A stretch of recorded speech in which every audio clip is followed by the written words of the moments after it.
ಶ್ರೀ ಗುರುಭ್ಯೋ ನಮಃ. ಈ ಫಾಲ್ಗುಣ ಮಾಸ ಅನ್ನೋದು ಅನೇಕ ಜ್ಞಾನಿವರೇಣ್ಯರ ಆರಾಧನೆಯ ಪರ್ವಕಾಲ. ಅದರಲ್ಲಿ ಇಬ್ಬರು ವೈಷ್ಣವ ಸಿದ್ಧಾಂತದ ಅತ್ಯಂತ ಉತ್ತಮವಾದ ಶಿರೋರತ್ನಗಳು ಅಂತ ಹೇಳುವಂತಹ ವಾದಿರಾಜರು ವ್ಯಾಸರಾಜರು ಇಬ್ಬರ ಆರಾಧನೆಯು ಈ ಪರ್ವಕಾಲದಲ್ಲಿ ಬರುತ್ತೆ. ಅಂಥದ್ರಲ್ಲಿ ವಾದಿರಾಜರ ಆರಾಧನೆಯ ಪ್ರಯುಕ್ತ ಅವರ ಒಂದು ಕೃತಿಯನ್ನು ಚಿಂತನ ಮಾಡೋಣ ಅನ್ನೋದು ನಮ್ಮ ಅಪೇಕ್ಷೆ. ವಾದಿರಾಜರು ತಮಗೆಲ್ಲ ಗೊತ್ತಿರೋ ಹಾಗೆ ಅನೇಕ ಸಂಸ್ಕೃತ ಗ್ರಂಥಗಳನ್ನು 16ನೇ ಶತಮಾನದಲ್ಲಿ ಬಂದು ಅನೇಕ ಅಷ್ಟಮಠಗಳಲ್ಲಿ ಕೃಷ್ಣನ ಪೂಜೆಯಲ್ಲಿ ಅನೇಕ ಸುಧಾರಣೆಗಳನ್ನು ಆಚರಣೆಗಳನ್ನು ತಂದಿದ್ದು ಅಲ್ಲದೆ ಸಾರಸ್ವತ ಲೋಕಕ್ಕೆ ಅನೇಕ ಸಂಸ್ಕೃತ ಗ್ರಂಥಗಳು ಸರಸಭಾರತಿ ವಿಲಾಸ ಇರ್ಬೋದು, ಯುಕ್ತಿ ಮಲ್ಲಿಕ ಇರ್ಬೋದು, ರುಕ್ಮಿಣೀಶ ವಿಜಯ ಇರ್ಬೋದು, ಹೀಗೆ ಅನೇಕ ಹರಿಭಕ್ತ ಲತಾ ಅಂತ ಇರ್ಬೋದು, ಅನೇಕ ಗ್ರಂಥಗಳನ್ನು ಕೊಟ್ಟಿದ್ದಲ್ಲದೆ ಕನ್ನಡ ಸಾಹಿತ್ಯಕ್ಕೂ ಕೂಡ ಅನೇಕ ವಿಶಿಷ್ಟ ಕೃತಿಗಳು, ಲಕ್ಷ್ಮೀ ಶೋಭಾನ ಯಾವುದು ನಿತ್ಯ ಪಾರಾಯಣ ಯೋಗ್ಯವೋ ಅದು, ಅದಲ್ಲದೆ ಗುಂಡಕ್ರಿಯೆ, ಸ್ವಪ್ನಪದ, ವೈಕುಂಠ ವರ್ಣನೆ ಇಂಥ ಅನೇಕ ಕೃತಿಗಳು, ಮತ್ತು ಅನೇಕ ದೇವರ ನಾಮಗಳನ್ನು ತುಳುವಿನಲ್ಲೂ ಕೂಡ ಜನಪದ ಶೈಲಿಯ ಭಗವತ್ ಸ್ತುತಿಗಳನ್ನು, ಹೀಗೆ ಎಲ್ಲ ಪ್ರಕಾರಗಳನ್ನು ಕೊಟ್ಟು ಬಹಳ ಉಪಕಾರವನ್ನು ನಮ್ಮ ಸಮಾಜಕ್ಕೆ ಮಾಡಿದ್ದಾರೆ. ಅಂತಹ ಅವರ ಕೃತಿಗಳಲ್ಲಿ ಒಂದಾದ ಸ್ವಪ್ನಪದವನ್ನು ನಾವು ಚಿಂತನೆ ಮಾಡೋಣ. ಸ್ವಪ್ನಪದ ಅನ್ನೋದೊಂದು ವಿಶಿಷ್ಟವಾದ ಕೃತಿ. ವಾದಿರಾಜರಿಗೆ ಸಾಕ್ಷಾತ್ ಅವರ ಉಪಾಸ್ಯ ಮೂರ್ತಿ ಹಯಗ್ರೀವ ದೇವರೇ ಸ್ವಪ್ನದಲ್ಲಿ ಬಂದು ಅವರ ಮೂಲಕ ಸಜ್ಜನರು ಹೇಗಿರಬೇಕು, ಸಜ್ಜನರು ಯಾವ ರೀತಿ ಉಪಾಸನೆ ಮಾಡಿ ನನ್ನನ್ನು ಹೊಂದಬೇಕು ಅನ್ನೋದನ್ನು ಅನೇಕ ಮಜಲುಗಳಲ್ಲಿ, ಅಂದರೆ ಒಬ್ಬ ಸಾಮಾನ್ಯ ಭಕ್ತನಿಂದ ಹಿಡಿದು ಆ ಭಕ್ತ ಜ್ಞಾನಿಯಾಗಿ ಜ್ಞಾನರೂಪವಾಗಿ ನನ್ನನ್ನು ಹೇಗೆ ಉಪಾಸನೆ ಮಾಡಬೇಕು ಅನ್ನೋದನ್ನು ತಿಳಿಸುವ ಒಂದು ಸುಂದರವಾದ ಪದ್ಯಗಳ ಸಮೂಹ. ಸುಮಾರು 45 ಪದ್ಯಗಳನ್ನು ಹೊಂದಿದ ಇದು ದೇವರ ಆಜ್ಞೆ ನಮಗೆ ಒಂದು ರೀತಿಯಲ್ಲಿ. ಅದು ತುಂಬ ವಿಶಿಷ್ಟವಾಗಿ ಇವರ ಮೂಲಕ ಕನ್ನಡದ ಸರಳವಾದ ಪದ್ಯಗಳಲ್ಲಿ ಮೂಡಿಬಂದಿದೆ. ತುಂಬ ಗಹನವಾದ ತತ್ವವಿಚಾರಗಳನ್ನು ವೇದ ಉಪನಿಷತ್ತುಗಳ ಸಾರವನ್ನೂ ಕೂಡ ಇದು ಒಳಗೊಂಡಿದೆ. ಯಥಾಶಕ್ತಿ ಇದರ ಪದ್ಯಾರ್ಥವನ್ನು ನಾವು ಚಿಂತನೆ ಮಾಡೋಕ್ಕೆ ಪ್ರಯತ್ನ ಪಡೋಣ. ಮೊದಲನೇ ಪದ್ಯ ಹೀಗಿದೆ: ನೆನೆವೆ ನಾರಾಯಣನ ಪಾದವ, ನೆನೆದು ನಾರಾಯಣಿಯ ಚರಣವ, ನೆನೆವೆ ಪ್ರಾಣನ ಪದವ ಭಾರತಿ ದೇವಿರಂಘ್ರಿಯನು, ನೆನೆದು ಶ್ರೀಹಯವದನ ಸ್ವಪ್ನದೊಳೆನಗೆ ಪೇಳಿದ ಪದವ ಲೋಕದ ಜನರಿಗಿದ ಸಂಗ್ರಹವ ಮಾಡುವೆನವನ ಕೃಪೆಯಿಂದ. ಇದನ್ನು ವಾದಿರಾಜರೇ ಮಂಗಳಾಚರಣೆಯಿಂದ ಹೇಳ್ತಾ ಇದ್ದಾರೆ. ಮೊದಲು ಸಾಕ್ಷಾತ್ ನಾರಾಯಣನನ್ನು ಸ್ಮರಣೆ ಮಾಡಿ ಅವನ ಪತ್ನಿಯಾದ ರಮಾದೇವಿಯನ್ನು, ನಾರಾಯಣಿಯನ್ನು ಸ್ಮರಣೆ ಮಾಡ್ತಾ ನಮಸ್ಕಾರ ಮಾಡ್ತಾ, ನಂತರ ಪ್ರಾಣನ ಸಾಕ್ಷಾತ್ ಪ್ರಾಣದೇವರ ಅವರ ಪತ್ನಿಯಾದ ಭಾರತೀ ದೇವಿಯನ್ನು ಸ್ಮರಣೆ, ಅವರ ಪಾದಗಳಿಗೆ ನಮಸ್ಕಾರವನ್ನು ಮಾಡ್ತಾ, ಹಯವದನ ದೇವರು ಹಯಗ್ರೀವ ದೇವರು ನನಗೆ ಸ್ವಪ್ನದಲ್ಲಿ ಹೇಳಿದ ಏನು ಸಾರ ಇದೆ ಅದನ್ನು ಈ ಲೋಕದ ಜನರಿಗಾಗಿ, ಲೋಕದ ಸಜ್ಜನರಿಗಾಗಿ ಸಂಗ್ರಹವನ್ನು ಮಾಡ್ತಾ ಇದ್ದೇನೆ. ಈ ಪದ್ಯಗಳ ಮೂಲಕ ಅದರ ಸಾರವನ್ನು ನಿಮಗೆ ಕೊಡ್ತಾ ಇದ್ದೇನೆ. ಅದು ಅವನ ಕೃಪೆಯಿಂದಲೇ. ಅವನು ನನಗೇನು ತಿಳಿಸಿದ್ದಾನೆ ಸಜ್ಜನರ ಉದ್ಧಾರಕ್ಕಾಗಿ, ಅದನ್ನು ಅವನ ಕೃಪೆಯಿಂದಲೇ ನಿಮ್ಮ ಮುಂದೆ ಈ ಪದ್ಯಗಳ ಮೂಲಕ ಇಡ್ತಾ ಇದ್ದೇನೆ ಅಂತ ಪ್ರತಿಜ್ಞೆಯನ್ನು ಮಾಡ್ತಾ ಈ ಒಂದು ಕೃತಿಯನ್ನು ಆರಂಭ ಮಾಡ್ತಾರೆ. ಹಯಗ್ರೀವ ದೇವರು ಈ ರೀತಿ ಹೇಳೋದು, ಆದೇಶವನ್ನು ಕೊಡೋ ಮೂಲಕ ಮುಂದೆ ಇದು ಮುಂದುವರಿಯುತ್ತೆ. ಎನ್ನ ಸೇವೆಯ ಬೇಸರದೆ ದಿನ ನಿನ್ನ ಮಾಡುವ ಮಾನವರಿಗೆ ಪ್ರಸನ್ನನಾಹೆ ಕೃಪಾಳು ಎಂಬುದು ಎನಗೆ ಬಲು ಬಿರುದು, ಮನ್ನದಲ್ಲಿ ಬೇಸತ್ತುಕೊಂಡರೆ ಮಣ್ಣು ಹೊಯ್ಸದೆ ಮಾಡೆನದರಿನ್ ಉನ್ನತೋನ್ನತ ಪೂಜೆಗಳನನು ದಿನ ಮಾಡುತ್ತಿರು. ಸಜ್ಜನರಾದವರು ಭಗವಂತನ ಸೇವೆಯ ರೂಪವಾಗಿಯೇ ಎಲ್ಲ ಕರ್ಮಗಳನ್ನು ಮಾಡಬೇಕು ಅನ್ನೋದು ಶಾಸ್ತ್ರದ ಮೊದಲ ವಚನ.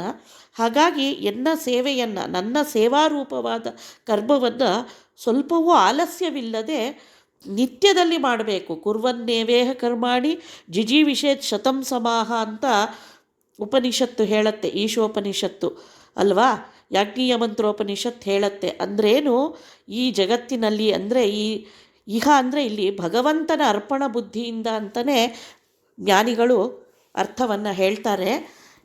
ಅಂದರೆ ನಾವು ಮಾಡುವ ಕರ್ಮಗಳೆಲ್ಲ ಜಡವಾದ ಕರ್ಮಗಳು ನಿತ್ಯದಲ್ಲಿ ಆಗ್ತಾನೇ ಇರುತ್ತೆ ಅಲ್ವೇ. ನಾವು ಏನೂ ಮಾಡಲ್ಲ ಅಂತ ಕೂತ್ರೂ ಕೂಡ ನಮ್ಮಿಂದ ಸಾವಿರಾರು ಕರ್ಮಗಳಾಗತ್ತೆ. ಹಾಗಾದರೆ ಇದನ್ನು ಮಾಡುವಂಥ ಉಪನಿಷತ್ತು ಅರ್ಥ ಮಾಡ್ತಾ ಇದೆಯಾ ಅಂದರೆ ಅಲ್ಲ. ಯಾವ ಕರ್ಮಗಳನ್ನು ಜ್ಞಾನಪೂರ್ವಕವಾಗಿ ಭಗವತ್ ಸೇವಾ ರೂಪವಾಗಿ ಮಾಡ್ತೀವೋ ಅಂತಹ ಕರ್ಮಗಳನ್ನು ಒಬ್ಬ ಸಾಧಕ ಕೊನೆಯ ತನಕವೂ ಎಲ್ಲಿಯವರೆಗೆ ಅವನ ಉಸಿರು ಇರ್ತದೋ ಅಲ್ಲಿಯ ತನಕ ಮಾಡಲೇಬೇಕು. ಪ್ರತಿ ಕರ್ಮವನ್ನು ಭಗವದರ್ಪಣ ಬುದ್ಧಿಯಿಂದ ಮಾಡಬೇಕು. ಅದು ಭಗವತ್ ಸೇವಾ ರೂಪವಾಗಿ ಇರಬೇಕು ಅನ್ನೋದನ್ನು ಹೇಳೋದನ್ನೇ ಇಲ್ಲಿ ದೇವರು ಹೇಳ್ತಾ ಇದ್ದಾನೆ. ಮತ್ತು ಹಾಗಾಗಿ ಬೇಸರದೆ, ಮುಖ್ಯವಾಗಿ ಆಲಸ್ಯದಿಂದಲ್ಲ, ಬಹಳ ಉತ್ಸಾಹದಿಂದ ದೇವರು ನನ್ನನ್ನು ಇಂತಹ ಒಂದು ಮನುಷ್ಯ ಶರೀರದಲ್ಲಿ ಇಟ್ಟಿದ್ದಾನೆ ಅಂದ ಮೇಲೆ ಅದು ಅವನ ಸೇವೆಗೆ ಮೀಸಲಾಗಬೇಕು ಅನ್ನೋ ಒಂದು ಚಿಂತನೆಯಿಂದ ಮಾಡಬೇಕು, ದಿನದಿಂದ ಮಾಡಬೇಕು. ಅಂತಹವನಿಗೆ ನಾನು ಉದ್ಧಾರ ಮಾಡ್ತೀನಿ. ಯಾಕೆಂದರೆ ನನಗೆ ಕೃಪಾಳು ಅಂತಲೇ ಬಲು ಬಿರುದು. ನನಗೆ ಬಿರುದಿರೋದೇ ಕೃಪಾಳು. ಅಂದರೆ ಹಾಗೆ ಭಗವತ್ ಸೇವಾರೂಪವಾಗಿ ಒಬ್ಬ ಭಕ್ತ ಏನೇ ಕರ್ಮವನ್ನು ಮಾಡಿದರೂ ಅವನಿಗೆ ನಾನು ಅವನ ಲೋಪದೋಷಗಳನ್ನು ನೋಡದೆ ಅವನನ್ನು ಅನುಗ್ರಹ ಮಾಡ್ತೇನೆ ಅಂತ ದೇವರಿಲ್ಲಿ ಹೇಳ್ತಾ ಇದ್ದಾನೆ. ಮನ್ನದಲ್ಲಿ ಬೇಸತ್ತುಕೊಂಡರೆ, ಹಾಗಾದರೆ ಆಲಸ್ಯ ಮಾಡಿದರೆ ಏನಾಗತ್ತೆ ಅಂದರೆ ಮಣ್ಣು ಹೊಯ್ಯಸದೆ ಮಾಣೆನದರಿಂದ ಉನ್ನತೋನ್ನತ ಪೂಜೆಗಳನ್ನು ದಿನ ಮಾಡುತ್ತಿರು. ಆಲಸ್ಯ ಮಾಡಿದರೆ ಅವನನ್ನು ಮಣ್ಣು ಹೊಯ್ಸದೆ ಬಿಡಲ್ಲ, ಅಂದರೆ ಅವನ ಜನ್ಮ ವ್ಯರ್ಥ ಮಾಡಿಸದೆ ಬಿಡಲ್ಲ ಅಂತ. ಒಳ್ಳೆಯ ಜನ್ಮ ಯಾವುದೋ ಪುಣ್ಯದಿಂದ ಸಜ್ಜನರ ಸಹವಾಸ ಸಿಗುವಂಥ ಮನುಷ್ಯ ಜನ್ಮ ಬಂದಾಗೂ ಕೂಡ ಅದು ದೇವರ ಸೇವೆಗೆ ವಿನಿಯೋಗ ಆಗದೆ ಇದ್ದರೆ ಆ ಜನ್ಮವು ವ್ಯರ್ಥ ಆಗಿ ಹೋಗುತ್ತೆ. ನಾನು ಅವನನ್ನು ಮತ್ತೆ ಈ ಸಂಸಾರ ಚಕ್ರದಲ್ಲಿ ಬೀಳಿಸ್ತೇನೆ. ಹಾಗಾಗಿ ಆ ದೃಷ್ಟಿಯಿಂದನಾದರೂ ನನ್ನ ಸೇವೆಯನ್ನು ಮಾಡಿ ಜನ್ಮವನ್ನು ಸಾರ್ಥಕ ಮಾಡಿಕೋ, ಉನ್ನತೋನ್ನತ ಪೂಜೆಗಳನ್ನು ಮಾಡುವಂತ ಇಲ್ಲಿ ದೇವರು ಸೂಚನೆ ಕೊಡ್ತಾ ಇದ್ದಾನೆ. ಏನು ಆ ಉನ್ನತೋನ್ನತ ಪೂಜೆಗಳು ಅಂದರೆ ಅಂತ ಮುಂದಿನ ಪದ್ಯಗಳಲ್ಲಿ ತಿಳಿಸ್ಕೊಡ್ತಾ ಇದ್ದಾರೆ. ಯಾಕೆ ಹೀಗೆ ದೇವರು ಹೇಳ್ತಾ ಇದ್ದಾರೆ ಪದೇ ಪದೇ, ನನ್ನನ್ನು ಪೂಜೆ ಮಾಡು, ನನ್ನನ್ನು ಪೂಜೆ ಮಾಡು, ನಾನು ಕೃಪಾಳು ಅಂತಲೂ ಹೇಳಿದ್ದಾನೆ. ಹಾಗಾದರೆ ಏನರ್ಥ? ಅವನೆಲ್ಲವನ್ನೂ ಹಾಗೇ ಕೊಡ್ಬೋದಲ್ಲ, ಪೂಜೆಯನ್ನು ಮಾಡು ಅಂತ ಯಾಕೆ ಹೇಳ್ತಾನೆ ಅನ್ನೋ ಸಂಶಯ ಬರ್ಬೋದು. ಹಾಗಲ್ಲ, ಕರ್ಮವನ್ನು ಮಾಡದೆ ಫಲವನ್ನು ಕೊಡೋದು ದೇವರಿಗೆ ಇಚ್ಛೆ ಇಲ್ಲ. ಕರ್ಮಕ್ಕೆ ತಕ್ಕ ಫಲ, ಗುಣಕ್ಕೆ ತಕ್ಕ ಮರ್ಯಾದೆ ಅನ್ನೋದು ಭಗವತ್ ಸಂಕಲ್ಪ. ಹಾಗಾಗಿ ಒಬ್ಬ ಜೀವಿ ಸೃಷ್ಟಿಗೆ ಬಂದ ಅಂದಾಗಿಂದನೂ ಅವನಲ್ಲಿ ಕರ್ಮ ಅನ್ನೋದು ನಿರಂತರವಾಗಿ ನಡೆಯುತ್ತೆ. ಆ ಕರ್ಮ ಜ್ಞಾನವಾಗಿ ಪರಿವರ್ತನೆಯಾಗಿ ಭಗವತ್ ಸೇವೆಯಲ್ಲಿ ಪರ್ಯವಸಾನಗೊಂಡಾಗ ಅದು ಅವನಿಗೆ ಈ ಸಂಸಾರ ಬಂಧನದಿಂದ ಕಳಚಿಕೊಳ್ಳುವ ದಾರಿಯಾಗತ್ತೆ. ಅದನ್ನು ಮಾಡಿಸ್ಬೇಕು ಅನ್ನೋದು ದೇವರ ಸಂಕಲ್ಪ. ಹಾಗಾಗಿ ನನ್ನ ಪೂಜೆ ಮಾಡು, ನನ್ನ ಪೂಜೆ ಮಾಡು. ಯಾಕೆಂದರೆ ನಾವು ಸ್ವತಂತ್ರರಲ್ಲ, ಅವನೇ ಅದನ್ನೇ ನಿಶುಸುಯಿದ ಗಣಪತಿ ಇತ್ಯಾದಿ ಶ್ರುತಿಗಳು ಹೇಳೋದು. ಅವನೇ ಹೇಳಬೇಕು, ಅವನೇ ನಮ್ಮಲ್ಲಿ ನಿಂತು ಮಾಡಿಸ್ಬೇಕು. ಅದನ್ನು ದೇವರು ಆ ಅಧಿಷ್ಠಾನದಲ್ಲಿ ನಮಗೆ ಹೇಳಿಸ್ತಾ ಇದ್ದಾನೆ. ಹಾಗೆ ಹೇಳಿದಾಗ, ನಾವು ದೇವರನ್ನು ಪ್ರಾರ್ಥನೆ ಮಾಡಿಸಿದಾಗ ಅವನೇ ನಮ್ಮಲ್ಲಿ ಆ ಕೆಲಸಗಳನ್ನು ಮಾಡಿಸ್ತಾನೆ ಅನ್ನೋ ಚಿಂತನೆಯಿಂದ ನಾವು ಇದನ್ನು ತಗೊಳ್ಬೇಕಾಗತ್ತೆ. ಕೇಳು ಮಾನವ ನಾನು ಭಕ್ತರು ಪೇಳಿದಂದದಿ ನಡೆವನವರನು ಲಾಲಿಸುತ್ತ ಪಾಲಿಸುವೆ ಬಿಡನೆಂಬುದು ನಿಧಾನವಿದು. ಆಲಸವ ಮಾಡಿದರೆ ಕೇಳೆನು ಕಾಲ ಕಾಲದೊಳೆನ್ನ ಪೂಜೆಯ ಮೇಲು ಮೇಲೆಂದೆನಿಸಿ ನೆರೆಕೊಂಡಾಡಿ ಕುಣಿದಾಡು. ಕೇಳು ಮಾನವ, ಅದಕ್ಕೆ ಹೇಳ್ತಾ ಇದ್ದಾನೆ, ಕೇಳು, ನಾನು ಭಕ್ತರು ಮಾಡಿದ ಪೇಳಿದಂದದಿ ನಡೆವೆನು. ಅವರು ಹೇಳ್ದಂಗೆ ದೇವರು ಅಹಂ ಭಕ್ತ ಪರಾಧೀನಃ ಅಂತ ದೇವರೇ ಹೇಳ್ಕೊಂಡಿದ್ದಾನೆ. ಹಾಗಾಗಿ ಭಕ್ತರಿಗೆ ಸುಲಭವಾಗಿ ಒಲಿದು ಬಿಡ್ತೀನಿ ನಾನು. ಪರಾಧೀನ ಅಂದರೆ ಅವನು ಏನೇ ಬಯಸಿದರೂ ಅವನ ಜೊತೆ ನಾನಿರ್ತೇನೆ, ಅವನು ಹೇಳ್ದಂಗೆ ಕೇಳ್ತೇನೆ, ಲಾಲಿಸ್ತೇನೆ, ಅವನನ್ನು ಪಾಲಿಸ್ತೇನೆ, ರಕ್ಷಣೆ ಮಾಡ್ತೇನೆ. ಹಾಗಾದರೆ ಈ ಪೂಜೆ ಅನ್ನೋದು ಒಂದು ನಿಧಾನ, ಅಂದರೆ ಇದೊಂದು ವ್ಯಾಜ್ಯ ಅಷ್ಟೇ. ಭಕ್ತರನ್ನು ಉದ್ಧಾರ ಮಾಡೋದು ನನ್ನ ಸಹಜ ಧರ್ಮ. ಅದಕ್ಕೆ ಒಂದು ಅಧಿಷ್ಠಾನ ಏನು ಅಂದರೆ ನನ್ನ ಪೂಜೆ, ನನ್ನ ಸ್ಮರಣೆ. ಅವನು ಪೂಜೆಯ ಮೂಲಕ ಮಾಡಿದ ತಕ್ಷಣ ನಾನು ಅವನು ಕೇಳಿದ್ದನ್ನು ಕೊಡೋಕ್ಕೆ ಓಡೋಡಿ ಬರ್ತೇನೆ ಅಂತ ಹೇಳ್ತಿದ್ದಾನೆ. ಇದು ಹೇಳೋದು ಯಾತಕ್ಕೆ ಅಂದರೆ, ಆಲಸವ ಮಾಡಿದರೆ ತಾಳೇನು, ಸುಮ್ಮನೆ ಮುಂದೂಡ್ತಾ ಹೋಗೋದನ್ನು, ಒಳ್ಳೆಯ ಜನ್ಮವನ್ನು ವ್ಯರ್ಥ ಮಾಡೋದನ್ನು ನಾನು ಸಹಿಸಲ್ಲ. ಕಾಲ ಕಾಲಕ್ಕೆ ಎನ್ನ ಪೂಜೆಯ. ಹಾಗಾಗಿ ಏನು ವಿಧಿ ನಿಷೇಧಗಳು ಅಂತಿದೆ, ಈ ಮನುಷ್ಯನಾಗಿ ಬಂದ ಮೇಲೆ ಏನು ಕರ್ತವ್ಯಗಳಿದೆ, ಅದನ್ನು ಯಾರು ಭಗವಂತನ ಚಿಂತನ ರೂಪವಾಗಿ ಮಾಡ್ತಾರೆ ಅವರಿಗೆ ನಾನು ಎಂದೆಂದೂ ಹತ್ತಿರ ಆಗ್ತೇನೆ, ಇನ್ನಷ್ಟು ಒಲಿತೇನೆ ಅಂತ ದೇವರು ಹೇಳ್ತಾ ಇದ್ದಾನೆ. ದೀನ ಮಾನವ ಕೇಳು ಭಕ್ತರ ದೀನನೆಂಬುದು ತಪ್ಪದವರಿನ್ನೇನು ಮಾಡಿದರದನು ಕೈಗೊಂಬೆನು ಸರಾಗದಲ್ಲಿ. ಹಾನಿಪಡಿಸುವೆನೆನ್ನೊಳಗು ದಾಸೀನವನು ಮಾಡದರೆ ನೀನೆರೆ ಜಾಡನಾಗಿರು ಮರೆಯದೆನ್ನನು ದಿನ ದಿನೆನೆಯುತ್ತಿರು. ಹೌದಪ್ಪ, ಇಷ್ಟೆಲ್ಲ ಪೂಜೆ ಮಾಡಬೇಕು ಅಂತ ಹೇಳ್ತೀರಿ, ಹಾಗಾದ ಪೂಜೆ ಅಂತ ಮಾಡಬೇಕಾದ್ರೆ ನಾವು ಅಲ್ಪರು, ನಮ್ಮಿಂದ ಬೇಕಷ್ಟು ದೋಷಗಳಾಗತ್ತೆ, ನಾಳೆ ನೀನು ಅದಕ್ಕೂ ಶಿಕ್ಷೆ ಮಾಡಿದರೆ ಅಂತ ಕೇಳಿದರೆ ಹಾಗೇನಿಲ್ಲ. ನಾನು ಒಳ್ಳೆಯ ಭಕ್ತಿಗೆ, ನಿಜವಾದ ಭಕ್ತಿಗೆ ಒಲಿಯೋನು. ಪತ್ರಂ ಪುಷ್ಪಂ ಫಲಂ ತೋಯಂ ಯೋಮೇ ಭಕ್ತ್ಯಾ ಪ್ರಯಚ್ಛತಿ ಅಂತ ದೇವರೇ ಹೇಳ್ಕೊಂಡಿರೋ ಹಾಗೆ ಇದು ಯಾವುದೇ ರೀತಿಯಲ್ಲಾಗಲಿ ಭಕ್ತಿಯಿಂದ ಪೂಜೆ ಮಾಡಿದರೆ ಸಾಕು. ನನ್ನನ್ನು ಬಾರಿ ಬಾರಿ ಪೂಜೆ ಮಾಡುವಂಥ ತಕ್ಷಣ ಏನು ಕನಕಗಳನ್ನು ಒಪ್ಪಿಸು, ವಜ್ರ ವೈಡೂರ್ಯಗಳನ್ನು ಕೊಡು, ಹೀಗೆ ಅದನ್ನು ಭಾಳ ದೊಡ್ಡ ದೊಡ್ಡ ಪೂಜೆ ಅಂತ ಕರೀತಾರೆಯೇ ಅಂದರೆ ಹಾಗಲ್ಲ. ಭಕ್ತಿ ಯಾವುದು ಭಕ್ತಿಯಿಂದ ಸಹಿತವಾಗಿ ದೇವರು ದೊಡ್ಡವನು ಅನ್ನೋ ಅನುಸಂಧಾನದಿಂದ ಮಾಡುವ ಕರ್ಮ ಏನಿದೆ, ಅವನಲ್ಲಿ ಸಮರ್ಪಣೆ ಮಾಡುವ ಕ್ರಿಯೆ ಏನಿದೆ, ಅದನ್ನು ಪೂಜೆ ಅಂತ ಇಲ್ಲಿ ಹೇಳ್ತಾ ಇದ್ದಾನೆ ಹೊರತು ಏನನ್ನೋ ಒಪ್ಪಿಸೋದು ಅಥವಾ ಅದರಲ್ಲಿ ತಪ್ಪಾದರೆ ಅದರಿಂದ ಶಿಕ್ಷಿಸೋದು ಅನ್ನೋದು ನನ್ನ ಸಂಕಲ್ಪ ಅಲ್ಲ ಅಂತ ಮತ್ತೆ ತಾನೇ ಅಭಯವನ್ನು ಕೊಟ್ಟಿದ್ದಾನಿಲ್ಲಿ. ನಾನು ಭಕ್ತರ ದೀನನೆಂಬುದು ತಪ್ಪದವರು ಇನ್ನೇನು ಮಾಡಿದರು ಅದನ್ನು ಕೈಗೊಂಬೆನು ಸರಾಗದಲ್ಲಿ. ಹಾಗಾಗಿ ಅವನು ಏನೇ ಮಾಡಲಿ ಅದನ್ನು ಪ್ರೀತಿಯಿಂದ ಮಾಡ್ದ ಅಂದರೆ ಖಂಡಿತ ನಾನು ಅದನ್ನು ಸ್ವೀಕಾರ ಮಾಡ್ತೇನೆ. ಆದರೆ ಮನಸ್ಸಿನಲ್ಲಿ ಆ ಭಾವನೆ ಇಲ್ಲದೆ ಆಡಂಬರದಿಂದ ಮಾಡಿದ ಪೂಜೆಯನ್ನು ನಾನು ಯಾವತ್ತೂ ಸ್ವೀಕರಿಸೋದಿಲ್ಲ. ಹಾಗಾಗಿ ನೆರೆ ಜಾಣನಾಗಿರು ಅಂತ ಹೇಳ್ತಾನೆ. ಅಂದರೆ ಜಾಣ್ಮೆಯನ್ನು ತೋರಿಸು, ಅಂದರೆ ಈಶ್ವರಾರ್ಪಣ ಬುದ್ಧಿ ಅಂತ ಹೇಗೆ ಗೀತೆಯಲ್ಲಿ ಹೇಳ್ತಾರೆ, ಆಚಾರ್ಯರು ಹೇಳ್ತಾರೆ, ಹಾಗೆ ಮಾಡಿದ ಕರ್ಮವನ್ನು ದೇವರ ಪ್ರೀತಿಗಾಗಿ ಮಾಡ್ತಾ ಇದ್ದೀನಿ ಅನ್ನೋ ಅನುಸಂಧಾನ ಆ ಜಾಣ್ಮೆ ಹೊರತು ಬಹಳ ಭಾರಿ ದೊಡ್ಡ ರೀತಿಯಲ್ಲಿ ತುಂಬ ಉತ್ಸವಗಳಿಂದ ಮಾಡಿದ ಪೂಜೆ ನನ್ನನ್ನು ಪ್ರೀತಿಪಡಿಸತ್ತೆ ಅಂತ ತಪ್ಪು ತಿಳಿಬೇಡ ಅಂತ ಮತ್ತೆ ಎಚ್ಚರವನ್ನು ಕೊಡ್ತಾನೆ. ಅಂದರೆ ಭಗವಂತನಿಗೆ ಅದರೊಳಗಿರುವ ಭಾವ ಮುಖ್ಯ ಹೊರತು ಕ್ರಿಯೆಯ ಭಾವ ಮುಖ್ಯ ಹೊರತು ಕ್ರಿಯೆ ಅಲ್ಲ. ಜಡವಾದ ಕ್ರಿಯೆಯಿಂದ ದೇವರು ಪ್ರೀತನಾಗಲ್ಲ. ಅದರ ಆಂತರ್ಯ ಏನಿದೆ, ಹೃದ್ಗತಾರ್ಥವ ತಿಳಿದು ಒಪ್ಪಿಸಿಕೊಳ್ಳನೆ ಅಂತ ವಿಜಯದಾಸರು ಹೇಳ್ತಾರೆ. ಸಾಧನಕ್ಕೆ ಬಗೆಗಾಣೆ ಎನ್ನಬಹುದೇ ಅನ್ನೋ ದೇವರ ನಾಮದಲ್ಲಿ. ಹಾಗೆ ನಮ್ಮ ಆಂತರ್ಯ ಶುದ್ಧವಾಗಿದ್ದರೆ ದೇವರೇ ಒಪ್ಪಿಸ್ಕೊಳ್ಳಪ್ಪ ಅನ್ನೋ ಒಂದು ಭಾವನೆ ಇದ್ದಲ್ಲಿ ಭಗವಂತ ಹೇಗೆ ಮಾಡಿದರೂ ಏನು ಮಾಡಿದರೂ ಸ್ವೀಕಾರ ಮಾಡ್ತಾನೆ. ಅದನ್ನು ಇಲ್ಲಿ ದೇವರು ನಮಗೆ ಮತ್ತೆ ಅಭಯವನ್ನು ಕೊಡ್ತಾನೆ. ಮತ್ತು ಹೇಗೆ ಯಾಕೆ ನಾ ಇದನ್ನು ಹೇಳ್ತಾ ಇದ್ದೀನಿ ಅಂತಲೂ ಹೇಳ್ತಾನೆ ದೇವರು. ಮಿಕ್ಕ ದೇವರ ತೆರದಿನ ಮೊರೆ ಹೊಕ್ಕವರ ಬಿಡೆನೆನ್ನ ಕರುಣ ಕಟಾಕ್ಷ ವೀಕ್ಷಣ ಕಳರ ಶಿಕ್ಷಿಸಿ ಜನರ ರಕ್ಷಿಪುದು. ಸೊಕ್ಕಿ ನಡೆಯ ವಿಪತ್ತನಾಗದ ನಾಗೆಲೆ ತಕ್ಕುದನ್ನು ತೋರಿಸುವೆ ನೀನೇ ದಿಕ್ಕುದೆಶ ಎಂದೆನ್ನ ನಂಬಲು ಪೇಕ್ಷೆ ಮಾಡೆನಲೈ. ಬೇರೆ ದೇವತೆಗಳು ಅನ್ಯ ದೇವತೋಪಾಸನೆ ಇನ್ನೂ ಸುಲಭ ಅಲ್ವಾ, ಅದಕ್ಕೆ ನನ್ನನ್ನೇ ಪೂಜೆ ಮಾಡು ಅಂತ ಯಾಕೆ ಹೇಳ್ತಿದ್ದಿ ಅಂತ ನೀವು ಪ್ರಶ್ನೆ ಮಾಡಿದರೆ ದೇವರನ್ನು ಹೇಳ್ತಾರೆ, ಮಿಕ್ಕ ದೇವರ ತೆರದಿ ಎಷ್ಟು ಶೀಘ್ರವಾಗಿ ಮಿಕ್ಕ ದೇವತೆಗಳು ವರವನ್ನು ಕೊಡ್ತಾರೋ ಅಷ್ಟೇ ಶೀಘ್ರವಾಗಿ ಅದರಿಂದ ಹಿಂದೂ ಕೈ ತೆಗಿತಾರೆ. ನೀವು ಬೇಕಾಷ್ಟು ಪುರಾಣ ಪ್ರಸಂಗಗಳನ್ನು ನೋಡಿರ್ತೀರಿ. ರುದ್ರದೇವರ ವರ, ಬ್ರಹ್ಮದೇವರ ವರ, ಇನ್ನು ಸ್ಕಂದ ಗಣಪತ್ಯಾದಿ ವರಗಳು ಎಷ್ಟು ಕ್ಷಿಪ್ರವಾಗಿ ಸಿಕ್ಕಿದೆಯೋ ಅಷ್ಟೇ ಶೀಘ್ರವಾಗಿ ನಾಶವೂ ಆಗಿದೆ. ಅದರಲ್ಲೂ ಅದು ಅವರ ಒಂದು ಸಂಕಲ್ಪ ಅನ್ನೋದು ಕೆಟ್ಟ ದೃಷ್ಟಿಯಿಂದ, ಮುಖ್ಯವಾಗಿ ದೈತ್ಯರೇ ಎಲ್ಲ ಕಡೆ ಅವರ ವರಗಳನ್ನು ಪಡೆಯೋದು. ಯಾಕೆ ಅಂದರೆ ಕ್ಷಿಪ್ರವಾಗಿ ಸಿಗತ್ತೆ ಅನ್ನೋ ಕಾರಣದಿಂದ.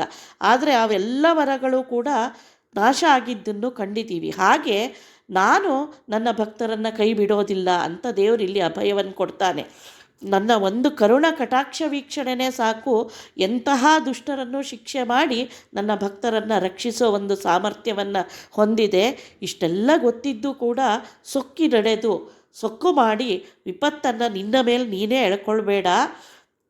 ದಿಕ್ಕು ದೆಸೆಯಿಂದೆನ್ನ ನಂಬಲು ಅನನ್ಯಾಶ್ಚಿಂತಯಂತೋ ಮಾಂ ಯೇ ಜನಾ ಪರ್ಯುಪಾಸತೆ ತೇಷಾಂ ನಿತ್ಯಾಭಿಯುಕ್ತಾನಾಂ ಯೋಗಕ್ಷೇಮಂ ವಹಾಮ್ಯಹಂ ಅಂತ ಕೃಷ್ಣ ಹೇಳಿಕೊಂಡಿದ್ದಾನೆ. ಹಾಗಾಗಿ ನೀನೇ ಗತಿ ಅಂತ ಯಾರು ಸರ್ವವನ್ನ ದೇವರಲ್ಲಿ ಅರ್ಪಣೆ ಮಾಡಿ ಶರಣಾಗತರಾಗ್ತಾರೋ ಅಂಥವರನ್ನು ಎಂದೂ ಉಪೇಕ್ಷೆ ನಾನು ಮಾಡೋದಿಲ್ಲ, ಎಂದೂ ಅವರ ಕೈ ಬಿಡೋದಿಲ್ಲ. ಹಾಗಾಗಿ ನನ್ನನ್ನೇ ಭಜನೆ ಮಾಡು. ಯಾಕೆ ನನ್ನನ್ನೇ ನೀನು ಸ್ತೋತ್ರ ಮಾಡಬೇಕು ಅಂದರೆ, ಅನ್ಯ ದೇವತೆಗಳೊಳಗಿದ್ದು ವರವನ್ನು ಕೊಡೋನು ಭಗವಂತನೇ, ದೇವರೇ ಕೊಡಬೇಕು ಅವರಲ್ಲಿದ್ದು ಕೂಡ. ಹಾಗಿರುವಾಗ ನೇರವಾಗಿ ನನ್ನನ್ನೇ ನಂಬಿದವರನ್ನು ನಾ ಎಂದಾರೂ ಕೈ ಬಿಡ್ತೇನಾ ಅಂತ ದೇವರು ಹೇಳ್ತಾ ಇದ್ದಾನಿಲ್ಲಿ. ಅಂಜಬೇಡಲೆ ಮನುಜನ ಜಡ ಕುಂಜರನ ಕಾಯ್ದವನು ಪರರಿಗೆ ಸಂಜಯನು ತೋರಿಸಿದ ನಂಜಯನ ಸುವ ಪೊರೆದವನು. ಕಂಜಲೋಚನೆ ಕರೆಯ ವಸ್ತ್ರದ ಪುಂಜಗಳ ಕೊಟ್ಟವಳ ಸಲಹಿದೆ ನಂಜುಗೊರಳಿನ ರಿಪುವ ಕುಂದಿಸಿದನುವ ಕೇಳ್ದರಿಯ. ಎಲ್ಲಪ್ಪ ಎಲ್ಲಿ ತೋರಿಸು ನೀ ಹಾಗೆ ಕೈ ಬಿಡದೆ ಉದ್ಧಾರ ಮಾಡಿದಿ ಅಂದರೆ ದೇವರೇ ಹೇಳ್ತಾನೆ, ಅಂಜಬೇಡಲ ಮನುಜ, ಬೇಕಾಷ್ಟು ಪ್ರಸಂಗಗಳಿದೆಯಪ್ಪ. ನಾನು ನನ್ನ ಭಕ್ತರನ್ನು ಕಾಯ್ದೆದ್ದು ಅದರಲ್ಲಿ ನೋಡು, ಬಡ ಕುಂಜರನ ಕಾಯ್ದೆ. ಒಬ್ಬ ಯಕಶ್ಚಿತ್ ಪ್ರಾಣಿ ಅಂತ ಗಜೇಂದ್ರನನ್ನು ನಾನು ಬಿಟ್ಕೊಟ್ನೆ, ಅವನನ್ನು ಸಲಹಲಿಲ್ವಾ, ಅವನ ಪ್ರಾಣವನ್ನು ರಕ್ಷಣೆ ಮಾಡಲಿಲ್ವಾ. ಇನ್ನು ಪರರಿಗೆ ಸಂಜಯನ ತೋರಿಸಿ ಧನಂಜಯನ ಸುವ ಪೊರೆದನಲೈ. ಜಯದ್ರಥನ ಒಂದು ವಧ ಪ್ರಸಂಗದಲ್ಲಿ ತನ್ನ ಪುತ್ರ ಅಭಿಮನ್ಯುವನ್ನು ಕಳೆದುಕೊಂಡ ದುಃಖದಲ್ಲಿ ಮುಂದಿನ ಸಂಜೆಯೊಳಗೆ ಅವನನ್ನು ಕೊಲ್ತೇನೆ, ಜಯದ್ರಥನನ್ನು, ಇಲ್ಲದೆ ಇದ್ದರೆ ನಾನು ಅಗ್ನಿಯನ್ನು ಪ್ರವೇಶ ಮಾಡ್ತೇನೆ ಅಂತ ಸಂಕಲ್ಪ ಮಾಡಿಬಿಟ್ಟ ಭಕ್ತ ಅರ್ಜುನ. ಆದರೆ ಅಶ್ವತ್ಥಾಮ ಮುಂತಾದವರೆಲ್ಲ ಏನೂ ಮಾಡಲಾಗದೇ ಇದ್ದಂಗೆ ಜಯದ್ರಥನನ್ನು ಅವತ್ತು ಯುದ್ಧದಲ್ಲಿ ರಕ್ಷಿಸ್ತಾ ಇದ್ದಾಗ ಭಗವಂತ ನನ್ನನ್ನು ನಂಬಿದ್ದಾನೆ, ಇವನನ್ನು ಉದ್ಧಾರ ಮಾಡೋದು, ಇವನ ವಚನವನ್ನು ನಡೆಸಿಕೊಡೋದು ನನ್ನ ಕರ್ತವ್ಯ ಅಂತ ತಾನೇ ಕತ್ತಲನ್ನು ಸೃಷ್ಟಿಸಿ ಸಂಜೆಯಾಗದಿದ್ದರೂ ಸಂಜೆ ಆಯಿತು ಅನ್ನೋ ಭಾವನೆ ಎಲ್ಲರಿಗೂ ಉಂಟು ಮಾಡಿ ಜಯದ್ರಥನನ್ನು ಹೊರಕ್ಕೆ ತರಿಸಿ ಎಲ್ಲಿ ಅಗ್ನಿಪ್ರವೇಶ ಮಾಡ್ತೇನೆ ಅಂತ ಕೂತಿದ್ದ ಅರ್ಜುನನಿಗೆ ಆದೇಶ ಕೊಟ್ಟು ಅವನ ತಲೆಯನ್ನು ಕತ್ತರಿಸಿ ಅದೂ ಕೂಡ ಕೆಳಗೆ ಬೀಳದೆ ಅವನ ತಂದೆಯ ಕೈಯಲ್ಲೇ ಬಿದ್ದು ಅವನೂ ಸಹಸ್ರ ಹೋಳಾಗಿ ಸಾಯುವಂತೆ ಮಾಡಿ, ಹೀಗೆ ಭಕ್ತರ ಏನೇ ವಚನಗಳಿರಲಿ, ಏನೇ ಸಂಕಲ್ಪಗಳಿರಲಿ, ಅದನ್ನು ತಾನು ರಕ್ಷಿಸ್ತೇನೆ ಅಂತ ತೋರಿಸ್ಕೊಟ್ಟು ಮತ್ತೆ ಎಲ್ಲರೂ ಆಶ್ಚರ್ಯ ಪಡ್ತಿರುವಾಗ ಸೂರ್ಯನನ್ನು ಕತ್ತಲನ್ನು ಸಂಹಾರ ಮಾಡಿ ಸೂರ್ಯನನ್ನು ತೋರಿಸಿ ಹೀಗೆ ಅರ್ಜುನನನ್ನು ಕಾಯ್ದಿದ್ದಾನೆ. ಪಾಂಡವರ ಕತೆ ಒಂದೇ ಸಾಕಲ್ವಾ, ಎಂತಹ ಪ್ರಸಂಗಗಳಲ್ಲೆಲ್ಲ ಭಗವಂತ ಅವರನ್ನು ರಕ್ಷಣೆ ಮಾಡಿದ್ದಾನೆ ಅಂತ. ಯಾಕೆ ಅಂದರೆ ಅವರು ಕೃಷ್ಣನೇ ಗತಿ ಅಂತ ನಂಬಿದ್ರು. ಹಾಗಾಗಿ ಈ ಕಥೆ ಸಾಲದೆ ಅಂತ ಹೇಳ್ತಾರೆ. ಇನ್ನು ಕಂಜಲೋಚನೆ ಕರೆಯೇ, ಇನ್ನು ದ್ರೌಪದಿಯ ಮಾನವನ್ನು ಕಾಯ್ದೆದ್ದ ಪ್ರಸಂಗ ಸಾಲದೆ ದುಶ್ಯಾಸನಾದಿಗಳಿಂದ ಅಂತಹ ಸಭೆಯಲ್ಲಿ ಅವಳು ಯಾರನ್ನೂ ಕರೆದೆ, ಗಂಡಂದರನ್ನೂ ನಂಬದೆ ಕೃಷ್ಣ ಅಂತ ಕರೆದ ತಕ್ಷಣ ಅವಳನ್ನು ಉದ್ಧಾರ ಮಾಡಲಿಲ್ವ, ವಸ್ತ್ರಗಳನ್ನು ಕೊಟ್ಟು. ಇನ್ನು ಮಂಜುಗೊರಳನ ರುದ್ರದೇವರನ್ನೇ ಅವರ ರಿಪುಗಳಿಂದ ತ್ರಿಪುರಾದಿ ದೈತ್ಯರು, ಬಾಣಾಸುರ ಇತ್ಯಾದಿ ಎಲ್ಲ ಪ್ರಸಂಗಗಳಲ್ಲೂ ಭಗವಂತ ತನ್ನ ಅತ್ಯಂತ ಪ್ರಿಯ ವೈಷ್ಣವೋತ್ತಮ ಅಂತ ರುದ್ರದೇವರನ್ನು ರಕ್ಷಣೆ ಮಾಡಲಿಲ್ವೇ. ಹೀಗಿರುವಾಗ ಇನ್ನೂ ನಿನಗೆ ಅಪನಂಬಿಕೆಯೇ, ನಾನೆಂದೂ ನಂಬಿದವರನ್ನು ಕೈ ಬಿಡಲ್ಲ ಅಂತ ದೇವರು ಹೇಳ್ತಾ ಇದ್ದಾನೆ. ಇನ್ನು ತನ್ನ 10 ಅವತಾರಗಳನ್ನು ಕೂಡ ಸ್ಮರಣೆಗೆ ತಂದು ಕೊಡ್ತಾನೆ. ಯಾಕೆಂದರೆ ಪೂಜೆ ಮಾಡು ಅಂದರೆ ಏನರ್ಥ? ಭಗವಂತನ ಚಿಂತನೆ ಮಾಡಬೇಕು. ಚಿಂತನೆ ಮಾಡಿದಾಗ ಅವನಲ್ಲಿ ಭಕ್ತಿ ಹುಟ್ಟಬೇಕು. ಆ ಭಕ್ತಿ ಅನ್ನೋದು ಯಥಾರ್ಥ ಜ್ಞಾನದಿಂದ ಕೂಡಿದಾಗ ಏನಾಗತ್ತೆ, ಅವನು ಭಕ್ತ ಜ್ಞಾನಿಯಾಗ್ತಾನೆ. ಅವನ ಜ್ಞಾನದಿಂದ ಏನಾಗತ್ತೆ, ಭಗವಂತನಲ್ಲಿ ಅವನಿಗೆ ವಿಶೇಷ ಒಂದು ಪ್ರೀತಿ ಹುಟ್ಟತ್ತಲ್ಲ, ಅದನ್ನೇ ಮಹತ್ಯ ಜ್ಞಾನ ಪೂರ್ವಸ್ತು ಅಂತ ಏನು ಹೇಳ್ತಾರೆ, ಸುದೃಢ ಸರ್ವತೋಧಿಕ. ಆಗ ಭಗವಂತನನ್ನು ಬಿಟ್ಟು ಇನ್ಯಾರನ್ನೂ ಏನೂ ಕೇಳಬೇಕು ಅಂತ ಸಹಜವಾಗೇ ಭಕ್ತನಿಗೆ ಅನ್ನಿಸೋದಿಲ್ಲ. ಈ ಎಲ್ಲ ಉಂಟಾಗಬೇಕಾದ್ರೆ ಏನಾಗಬೇಕು, ಅವನ ರೂಪಗಳ ಸ್ಮರಣೆ, ಉಪಾಸನೆ, ಚಿಂತನೆ ನಿರಂತರ ನಡಿಬೇಕು. ಅದಕ್ಕೆ ತಾನು ಅವತಾರ ಮಾಡಿದ್ದು ಅನ್ನೋದು ದೇವರು ಸಾಕಷ್ಟು ಸಲ ಹೇಳಿದ್ದಾನೆ. ಆಧ್ಯಾನಾಯ ಅಂತ ಬ್ರಹ್ಮಸೂತ್ರದಲ್ಲೂ ಕೂಡ ವೇದವ್ಯಾಸರು ಹೇಳ್ಕೊಳ್ತಾರೆ. ಭಗವಂತ ಯಾಕೆ ಅವತಾರಗಳನ್ನು ಎತ್ತುತ್ತಾನೆ ಅಂದರೆ ಸಜ್ಜನರು ಅದನ್ನು ಧ್ಯಾನ ಉಪಾಸನೆಗಳನ್ನು ಮಾಡಲಿ ಅಂತನೂ ಒಂದು ಕಾರಣ. ಹಾಗಾಗಿ ತನ್ನ 10 ಅವತಾರಗಳನ್ನು ಮುಂದೆ ದೇವರು ವಿಶಿಷ್ಟವಾಗಿ ಇಲ್ಲಿ ತೋರಿಸಿದ್ದಾನೆ. ಹೇಗೆ, ಜಲಧಿಯೊಳಗಾಡಿದೆನು ಬ್ರಹ್ಮಗೆ ಕಲಿಸಿದೆನು ಶ್ರುತಿ ತತಿಯ ನೀರೊಳು ಮುಳುಗಿದದ್ರಿಯನೆತ್ತಿ ಕೊಟ್ಟೆನು ಸುರರ ಸುಧೆಗಾಗಿ. ಇಳೆಯ ವೈರಿಯ ಕೊಂದೆ ಪಿತನಿಂದಳಿವ ಶಿಶುವನೆ ಪೊರೆದೆ ಬಳಿಕಿಲಿ ಬಲಿಯ ಬೇಡಿದೆ ರಾಯರನು ತಲೆ ಕೆಳಗು ಮಾಡಿದೆನೈ. ಜಲಧಿಯೊಳಗಾಡಿದೆನು, ಮತ್ಸ್ಯನಾಗಿ ಹುಟ್ಟಿ ಬ್ರಹ್ಮದೇವರಿಗೆ ವೇದಾದಿ ಜ್ಞಾನವನ್ನು ಕೊಟ್ಟೆ ಅಂತ ಮತ್ಸ್ಯರೂಪವನ್ನು ಹೇಳ್ತಾರೆ. ಇನ್ನು ನೀರುಳು ಮುಳುಗಿದದ್ರಿಯ ನೆತ್ತಿ ಕೊಟ್ಟೆನು, ಹೇಗೆ ಕೂರ್ಮರೂಪನಾಗಿ ಅಲ್ವಾ. ಮತ್ತು ಸುರರ ಸುದೆಗಾಗಿ ಎಲ್ಲಿ ತನ್ನ ಬೆನ್ನಿನ ಮೇಲೆ ಪರ್ವತವನ್ನು ಇಟ್ಟುಕೊಂಡು ಆ ಮಂದರವನ್ನು ಕಡಿಲಿಕ್ಕೆ ತಾನು ಆಧಾರ ಸ್ತಂಭನಾಗಿ ನಿಂತು ದೇವತೆಗಳಿಗೆ ಅಮೃತವನ್ನು ಕೊಟ್ಟೆ.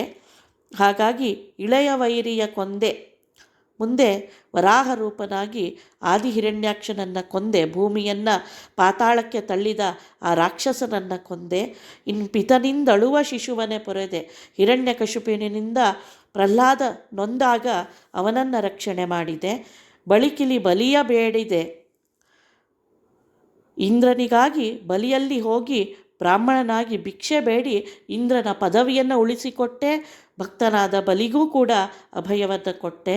ಇನ್ನು ರಾಯರನ್ನು ತಲೆ ಕೆಳಗು ಮಾಡಿದೆನೈ, 21 ಬಾರಿ ಪ್ರದಕ್ಷಿಣೆ ಮಾಡಿ ದುಷ್ಟ ಕ್ಷತ್ರಿಯರನ್ನೆಲ್ಲ ಕೊಂದು ಭೂಮಿಯನ್ನು ಉದ್ಧಾರ ಮಾಡಿದೆ ಪರಶುರಾಮನಾಗಿ ಅಂತ 5 ರೂಪಗಳನ್ನು ಈ ಪದ್ಯದಲ್ಲಿ ಚಿಂತಿಸ್ತಾ ಮುಂದೆ ಅಂಬುದಿಯ ನಂಬಿನಲಿ ಎಸೆದೆನು ಕುಂಭಿಣಿಯ ಕಂಬನಿಯ ತೊಡೆದು ತ್ರಿಯಂಬಕನ ಹಿತಕ್ಕಾಗಿ ತ್ರಿಪುರರ ವಧುಗಳನ್ನು ಕೆಡಿಸಿ ಇಂಬುಗೊಡದಲೆ ಕಲಿಯ ಧರ್ಮ ಕದಂಬವನು ತುಂಡಿಸಿದ ನಿನಗೆಡೆ ಎಂಬ ದೇವನ ದಾವನೈ ಈರೇಳು ಲೋಕದೊಳು.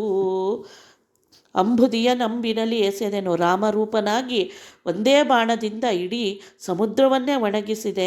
ಇನ್ನು ಕುಂಭಿಣಿಯ ಕಂಬನಿಯ ತೊಡೆದೆ, ಕೃಷ್ಣನಾಗಿ ಬಂದು ಭೂದೇವಿಯ ಕಣ್ಣೀರನ್ನು ಒರೆಸಿದೆ ನಾನು. ಇನ್ನು ತ್ರಿಯಂಬಕನ ಹಿತಕ್ಕಾಗಿ ರುದ್ರದೇವರ ಒಂದು ಹಿತವನ್ನು ಕಾಯ್ತಾ ತ್ರಿಪುರದ ವಧುಗಳನ್ನು ಕೆಡಿಸಿ ಬುದ್ಧರೂಪನಾಗಿ ಅವನಿಗೆ ಜಯವನ್ನು ತಂದುಕೊಟ್ಟೆ. ಇನ್ನು ಇಂಬುಗೊಡದಲೆ ಕಲಿಯ ಒಂದು ಅಂತ್ಯವನ್ನು ಮಾಡಲಿಕ್ಕಾಗಿ ಕಲ್ಕಿ ರೂಪನಾಗಿ ಬಂದೆ. ಹೀಗೆ ಎಲ್ಲರನ್ನ ಉದ್ಧಾರ ಮಾಡಿದ ನನಗೆ ಎಣೆ ಯಾರು, ನನ್ನಷ್ಟು ಸಾಮರ್ಥ್ಯವನ್ನು ಹೊಂದಿದ ಇನ್ನೊಬ್ಬ ದೈವದ ನೋಡಿದ್ದೀಯಾ ಅಂತ ದೇವರು ತನ್ನ ಅವತಾರಗಳನ್ನು ಸ್ಮರಣೆಗೆ ತಂದುಕೊಡ್ತಾನೆ. ಎನ್ನ ಚರಣೋದಕವ ಶಿವಪಾವನ್ನ ವೆನುತಾದರದಿ ಧರಿಸಿದ ಎನ್ನ ಕರುಣಾ ಬಲದಲ ವಿಧಿವೇದ ಓದಿದನು. ಎನ್ನರಸಿರಮೆ ಸಕಲ ಗುಣ ಸಂಪನ್ನ ಸುರಮುನಿ ಮಾನ್ಯ ಶ್ರುತಿತತಿ ಗಣ್ಯನೆನುತಲಿ ಮನದಿ ಮನ್ನಿಸಿ ಮುನ್ನವರಿಸಿದಳು. ಇಷ್ಟೇ ಅಲ್ವೇ ನಾನೇ ಎಲ್ಲರಿಗಿಂತ ಶ್ರೇಷ್ಠ ಅಂತ ಅರ್ಥ ಆಗತ್ತೆ ಅಲ್ವಾ ನಿಮಗೆ ಅಂತ ಸೂಕ್ಷ್ಮವಾಗಿ ದೇವತೆಗಳಲ್ಲಿ ನಾನು ಉತ್ತಮ ಅಂತ ತೋರಿಸಿದ್ದಲ್ಲದೆ ಮತ್ತೆ ಅದನ್ನು ತಿಳಿಸ್ಕೊಡ್ತಾನೆ.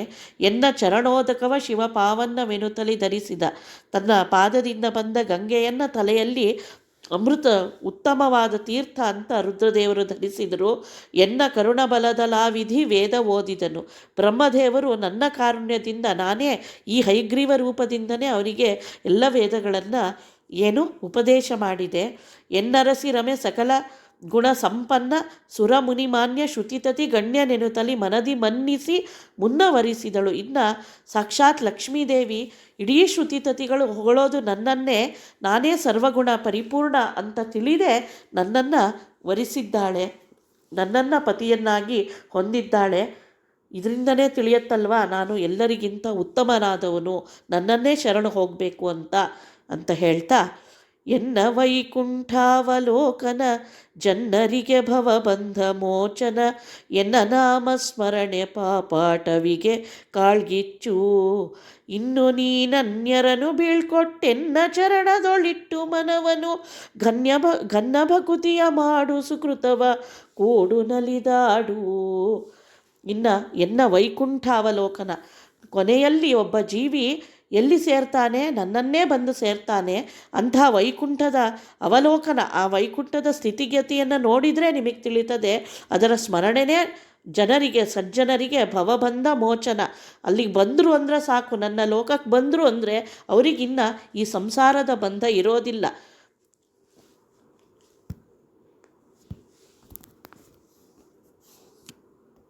ಅದನ್ನೇ ಹೇಳಿದ್ದಾರಲ್ವ, ನ ಪುನರಾವರ್ತತೆ ಅಂತ. ಅಂದರೆ ನನ್ನ ಲೋಕಕ್ಕೊಮ್ಮೆ ಬಂದವ ಮತ್ತೆ ಈ ಸಂಸಾರದಲ್ಲಿ ಬೀಳೋದಿಲ್ಲ.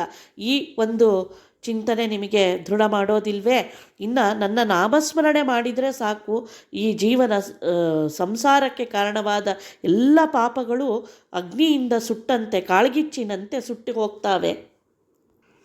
ನಾಮಸ್ಮರಣೆಯಿಂದನೇ ಎಲ್ಲ ಪಾಪಗಳು ಹೋಗುತ್ತೆ. ಹೇಗೆ ಹೋಗುತ್ತೆ ಅಂದರೆ, ಭಗವಂತನ ನಾಮ ಬೇರೆ ಅಲ್ಲ, ಭಗವಂತನ ಗುಣ ಬೇರೆ ಅಲ್ಲ, ಭಗವಂತನ ಗುಣಗಳ ಉತ್ಕರ್ಷವೇ ಅವನ ನಾಮಗಳು.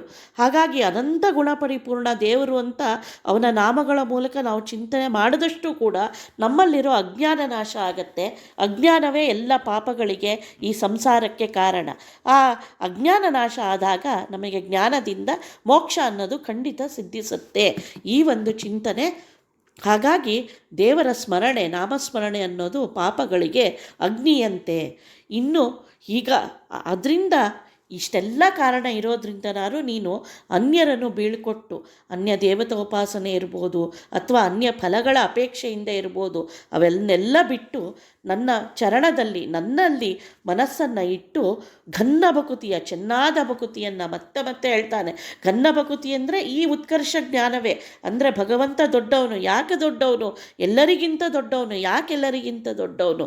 ಈ ಚಿಂತನೆಯಿಂದ ಕೂಡಿದ ಭಕುತಿ ಏನಿದೆ ಅದನ್ನು ಮಾಡಿ ಸುಕೃತವನ್ನು ಹೊಂದು ಆನಂದವನ್ನು ಪಡಿ ಅಂತ ದೇವರು ಹೇಳ್ತಾ ಇದ್ದಾನೆ.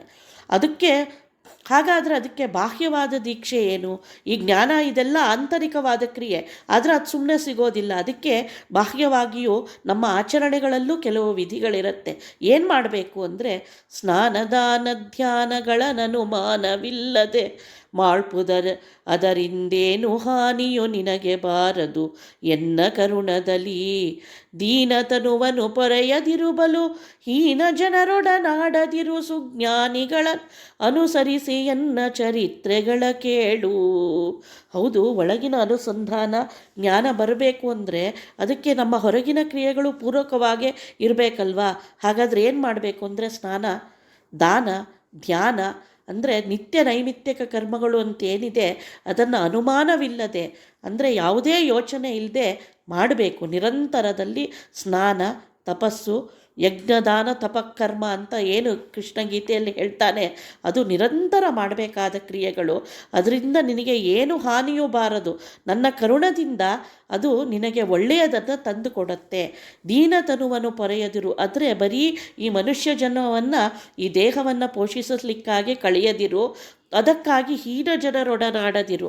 ಬರೀ ಉದರ ಪೋಷಣೆಗಾಗಿ ಯಾರ್ಯಾರೋ ದುಷ್ಟರನ್ನು ಸೇರಿ ಅವರ ದುಷ್ಟ ಸಹವಾಸವನ್ನು ಮಾಡಿ ನಿನ್ನ ಕಾಲವನ್ನು ವ್ಯರ್ಥವಾಗಿ ಕಳಿಬೇಡ. ಸುಜ್ಞಾನಿಗಳನ್ನು ಅನುಸರಿಸು. ಇಷ್ಟೆಲ್ಲ ಮಾಡೋದ್ರಿಂದ ಏನಾಗುತ್ತೆ, ನಿನಗೆ ಸಜ್ಜನರ ಸಹವಾಸ ಅನ್ನೋದು ಸಿಗುತ್ತೆ. ಅವರಿಂದ ನನ್ನ ಚರಿತ್ರೆಗಳನ್ನು, ನನ್ನ ಗುಣ ಮತ್ತು ಕರ್ಮಗಳನ್ನು ಕೇಳೋದ್ರಿಂದ ನೀನು ಶುದ್ಧನಾಗ್ತೀಯ. ಅದು ನಿನಗೆ ಜ್ಞಾನಕ್ಕೆ ಪೋಷಕವಾಗತ್ತೆ ಅಂತ ಬಾಹ್ಯ ಕ್ರಿಯೆಗಳು ಹೇಗಿರಬೇಕು ಅನ್ನೋದನ್ನು ಕೂಡ ತಿಳಿಸ್ತಾ ಇದ್ದಾನೆ ಹಯಗ್ರೀವ ದೇವರು.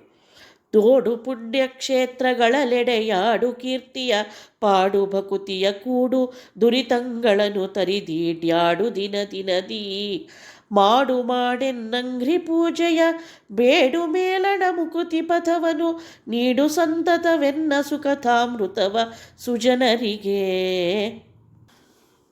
ನೋಡು ಪುಣ್ಯಕ್ಷೇತ್ರಗಳ ಎಡೆಯಾಡು. ಹೌದು, ಸಜ್ಜನರ ಹತ್ರ ಸೇರು ಅಂತ ಹೇಳ್ದ ದೇವರು. ಎಲ್ಲಿ ಸಿಗ್ತಾರೆ ಸಜ್ಜನರು? ಯಾರನ್ನು ಸಜ್ಜನರನ್ನು ಹುಡುಕಬೇಕು ಅಂದರೆ ಅದಕ್ಕೆ ತೀರ್ಥಕ್ಷೇತ್ರಗಳ ಯಾತ್ರೆ ಮಾಡಪ್ಪ. ತೀರ್ಥೀ ಕುರುವಂತಿ ತೀರ್ಥಾನಿ ಅಂತ ಹೇಳುತ್ತೆ ಭಾಗವತ. ಸಜ್ಜನರು ಯಾವಾಗಲೂ ತೀರ್ಥಕ್ಷೇತ್ರಗಳಲ್ಲಿ, ಅಂದರೆ ಎಲ್ಲಿ ನದ್ಯಾದಿ ಕ್ಷೇತ್ರ ಮೂರ್ತಿಗಳಿರ್ತಾವೋ ಅಲ್ಲಿ ಸಜ್ಜನರು ಇರ್ತಾರೆ. ಅವರನ್ನು ಉದ್ಧಾರ ಮಾಡ್ಕೊಳ್ಳಿಕ್ಕಾಗಲ್ಲ, ಆ ತೀರ್ಥಗಳನ್ನೇ ಪವಿತ್ರ ಮಾಡಲಿಕ್ಕಾಗಿ ಅಲ್ಲಿ ವಾಸ ಮಾಡ್ತಿರ್ತಾರೆ. ಹಾಗಾಗಿ ತೀರ್ಥಕ್ಷೇತ್ರಗಳನ್ನು ಸೇವನೆ ಮಾಡು. ಅಲ್ಲಿ ಹೋಗಿ ಅಲ್ಲಿರುವ ಸಜ್ಜನರ ಉಪಾಸನೆ ಮಾಡಿ ಅವರಿಂದ ನನ್ನ ಜ್ಞಾನವನ್ನು ಪಡಿ. ತೀರ್ಥಕ್ಷೇತ್ರ ಯಾಕೆ ಹೋಗಬೇಕು ಅಂದರೆ ಈ ಕಾರಣಕ್ಕೆ, ಸಜ್ಜನರು ಸಿಗಬೇಕು, ಅವರಿಂದ ನಮಗೆ ಭಗವಂತನ ಜ್ಞಾನ ಸಿಗಬೇಕು ಅನ್ನೋ ಕಾರಣಕ್ಕೆ ನಾವು ತೀರ್ಥಕ್ಷೇತ್ರ ಯಾತ್ರೆಯನ್ನು ಮಾಡಬೇಕು. ಅವರಿಂದ ತಿಳಿದ ಜ್ಞಾನದಿಂದ ಭಕುತಿಯ ಹಾಡು, ನನ್ನ ಕೀರ್ತಿಯನ್ನು ಸ್ತೋತ್ರ ಮಾಡು. ದುರಿತಗಳ ತರಿದೀಡ್ಯಾಡು. ಹಾಗೆ ಸ್ತೋತ್ರ ಮಾಡೋದ್ರಿಂದ ನಿನ್ನ ಅನೇಕ ಪಾಪರಾಶಿಗಳು ದಿನದಿನಕ್ಕೂ ನಾಶ ಆಗತ್ತೆ.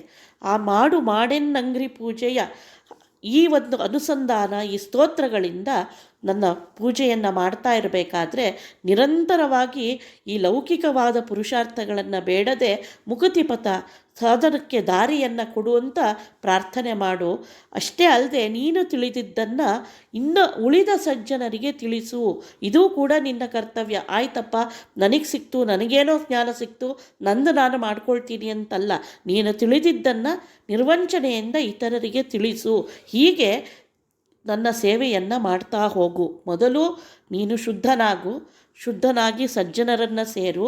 ಸಜ್ಜನರಿಂದ ನನ್ನ ಚರಿತ್ರೆ ಸುಕಥಾಮೃತವನ್ನು ಕೇಳೋದ್ರಿಂದ ಯಾವ ಜ್ಞಾನ ಬರುತ್ತದೆ, ಅದರಿಂದ ನನ್ನ ನಾಮಸ್ಮರಣೆ ಸ್ತೋತ್ರಾದಿಗಳನ್ನು ಮಾಡು. ಆ ಉಪಾಸನೆಯಿಂದ ಯಾವ ಜ್ಞಾನ ಬರುತ್ತೆ ಅದನ್ನು ನೀನು ಧ್ಯಾನ ಮಾಡು, ಇತರರಿಗೆ ಕೀರ್ತನ ಮಾಡಿಸು. ಹೀಗೆ ಒಂದೊಂದೇ ಭಕುತಿಯ ಒಂದು ಮಜಲನ್ನು ನೀನು ದಾಟಬೇಕು. ಅಂದರೆ ಎಲ್ಲವನ್ನೂ ಬೆಳೆಸ್ಕೊಳ್ತಾ ಹೋಗಬೇಕು, ಅಂದರೆ ಮಾಗುತ್ತಾ ಹೋಗಬೇಕು ಅಂತ ದೇವರು ಹೇಳ್ತಾ ಇದ್ದಾನೆ. ಹೀಗೆ ಭಕ್ತಿ ಅನ್ನೋದು ಒಮ್ಮೆಗೆ ಬಂದ್ಬಿಡೋದಿಲ್ಲ. ಹಂತ ಹಂತವಾಗಿ ತಿಳಿಸುತ್ತಾ ನೋಡ್ತಾ ಕಲಿತಾ ಹೀಗೆ ಭಕ್ತಿ ಅನ್ನೋದನ್ನು ನಾವು ಜೀವನದಲ್ಲಿ ರೂಢಿಸ್ಕೊಳ್ಬೇಕಾಗತ್ತೆ. ಎಂತಹ ಸಾಧಕನೇ ಆದರೂ ಒಮ್ಮೆಲೇ ಎಲ್ಲ ಜ್ಞಾನವನ್ನು ಸಿದ್ಧಿಸಿಕೊಂಡು ಜ್ಞಾನಿಯಾಗಿ ಬಿಡಲಾರ. ಅವನು ಈ ಸಂಸಾರದ ಎಲ್ಲ ಒಂದು ತೊಂದರೆಗಳನ್ನು, ಅಧಿಭೌತಿಕ, ಆಧ್ಯಾತ್ಮಿಕ, ಆದಿದೈವಿಕ ತಾಪತ್ರಯಗಳ ಜೊತೆನೇ ಈ ಎಲ್ಲ ಒಂದು ಮಿತಿಗಳನ್ನು ಮೀರ್ತಾ ಭಗವಂತನ ಒಂದು ಭಕ್ತಿಯನ್ನು ಬೇಡ್ತಾ ಅದಕ್ಕಾಗಿ ಪ್ರಯತ್ನ ಪಡ್ತಾ ತನ್ನ ಕರ್ಮಗಳನ್ನು ನಡೆಸಬೇಕು, ಜೀವನವನ್ನು ನಡೆಸಬೇಕು ಅಂತ ಹೇಳ್ತಾ ಇದ್ದಾರೆ. ಮುಂದೆ ಇದಿನ್ನೂ ಎತ್ತರದ ರೀತಿಯಲ್ಲಿ, ಉತ್ತಮೋತ್ತಮ ರೀತಿಯಲ್ಲಿ ಹೇಗೆ ಅದನ್ನು ಪಡಿಬೇಕು ಅನ್ನೋದನ್ನು ತಿಳಿಸ್ತಾ ಹೋಗ್ತಾರೆ. ಮುಂದಿನ ಸಂಚಿಕೆಗಳಲ್ಲಿ ಅದನ್ನು ನೋಡ್ತಾ ಹೋಗೋಣ. ಈ ಸಂಚಿಕೆಯನ್ನು ದೇವರಿಗೆ ಅರ್ಪಿಸೋಣ. ಶ್ರೀಕೃಷ್ಣಾರ್ಪಣಮಸ್ತು.